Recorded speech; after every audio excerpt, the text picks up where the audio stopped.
Especially ఇమాం మౌజన్లకు గౌరవవేతనం పెంచుతామని చెప్పేసి క్లియర్గా చెప్పారు. ఇప్పుడే మంత్రి గారు పెంచే ఆలోచన లేదని చెప్తున్నారు.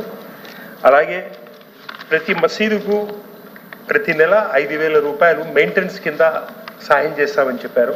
అదేమన్నా చేస్తా ఉన్నారా? దానికి ఏమన్నా ఫండ్స్ రిలీజ్ చేశారా? 6,000 మసీదులు దాదాపు ఉన్నాయని చెప్పేసి మీరు ఐడెంటిఫై చేశామని చెప్పారు. దానికి ఏమన్నా ఉంటే క్లియర్గా నాకు వివరాలు చెప్పండి. అలాగే ముస్లిం మైనార్టీలకు 50 ఏళ్లకే పెన్షన్ ఇస్తామని చెప్పారు. అదేమైనా చేస్తూ ఉన్నారా? ఈద్గాలకు ఖబరస్థాన్లకు స్థలాలు కేటాయిస్తామని చెప్పారు. అవేమైనా చేశారా? విజయవాడ వద్ద హజ్ హౌస్ నిర్మాణం చేస్తామని చెప్పారు. 100 భాషా కార్పొరేషన్లకు 100 కోట్ల కేటాయింపని చెప్పారు. అవేమైనా చేశారా? ప్రతి మైనార్టీ వాళ్లకు వ్యాపారానికి 5 లక్షల రూపాయలు వడ్డీ లేని రుణం ఇస్తామని చెప్పారు. అవేమన్నా ఇచ్చారా?